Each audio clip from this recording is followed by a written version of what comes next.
on the bottom. Okay, what'd you set up over there? A common table with LED lights, a wall taking touching, speakers and headphones, bean bags. Yes, he does. Oh, and I got an idea. Go ahead.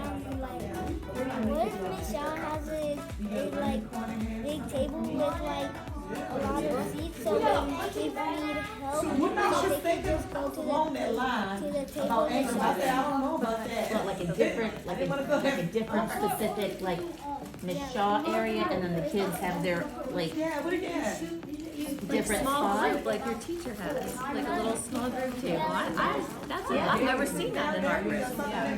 That's an excellent idea. What is this?